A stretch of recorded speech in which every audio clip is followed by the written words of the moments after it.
everybody, welcome back to Talking Dad UK channel. Today I've got a beer review and a beer comparison. So I'm comparing the Amstel Krups The Sub against Amstel from a tin.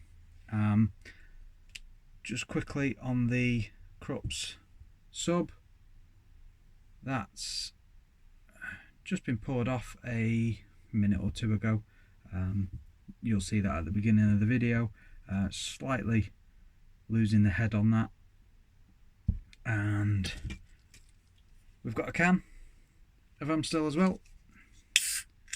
Let's get this one into a glass as well, and then we'll have a little taste test, see which one's best. There we go. Ooh, there we are. Okay, so the Sub, 5% Amstel, this one. It's not looking as good as it was a second or two ago, but one thing you do tend to notice, I've had a couple of these different types of beers and different torps in the Sub, and it does tend to give you a quite tight white head that lasts pretty much all the way down the drink, and you can see some pretty good lacing on the edge of the glass. So this one's the 5%er.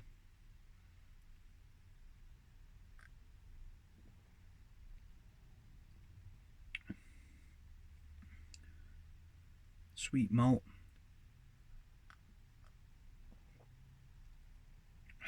Very smooth and nice feel in the mouth and on the way around for that one, and 5% as well, so it was a bonus. Amstel out of the tin, 4.1%. You'll see it on there, a bit only just. It smells slightly different. It smells a little bit tinny.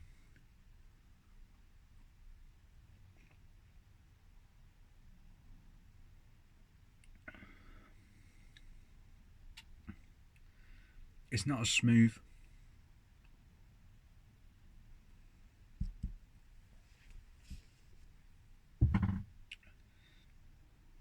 Doesn't hold its lacing as well down the glass. Not quite as carbonated or lively either. Slightly tinny. You get a little bit of sweet malt, but not as much as the torp version, I would say.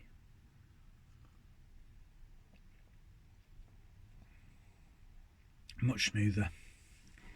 Tastes more like what you would get in a pub for a pint. So the Krups the Sub itself, I will probably be doing a couple of videos on. I picked it up second hand from on Facebook Marketplace. So I'd looked at them for a while. I've watched videos on the different beer machines, and I know going back sort of a year to 18 months they were very popular. Excuse me. And they were very popular because of the pubs being shut and things like that.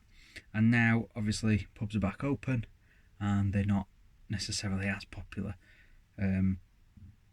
Probably the Krups less so than the other beer machines on the market, I would say. But you may or may not have seen already, if you've watched a couple of my videos before, or if you follow me on social media, that my idea overall to use that Sub machine is I'm going to try and refill the torps with some of my homebrew, and I've just done a new batch of IPA, and I've just loaded up 2 torps with some of the IPA.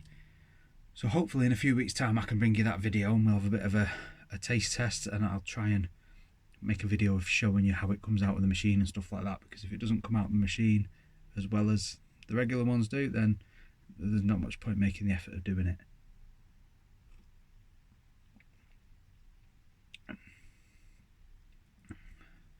I think that one's a bit nicer.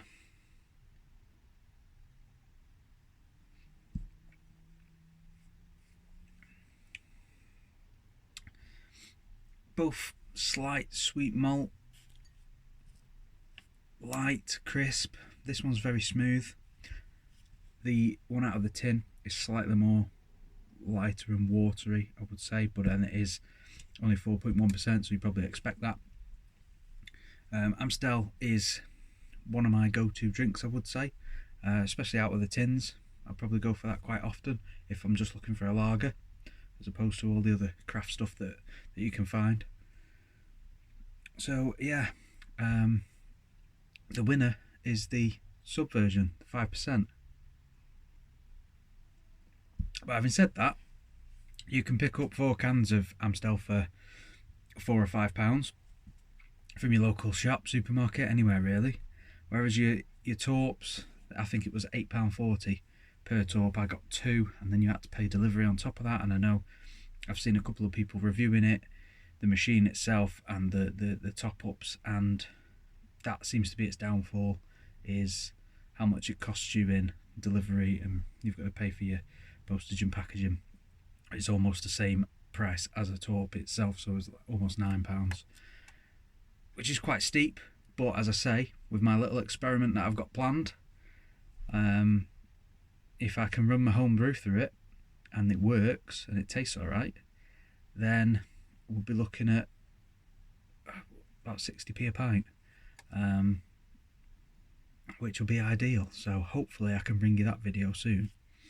A few weeks time it'll be ready to try, and I'll show you that. Just a quick one, if you may or may not have followed me or watched any videos before, I do host a podcast, the Talking Dad UK podcast, which is aimed at dads and men, and encouraging dads and men to talk more. It's all about fatherhood. We discuss all things dad and everything else in between: music, film, lifestyle, etc. Links will be in the descriptions for that. If podcasts are your thing, it's available everywhere. So I'll see you in the next video, and cheers.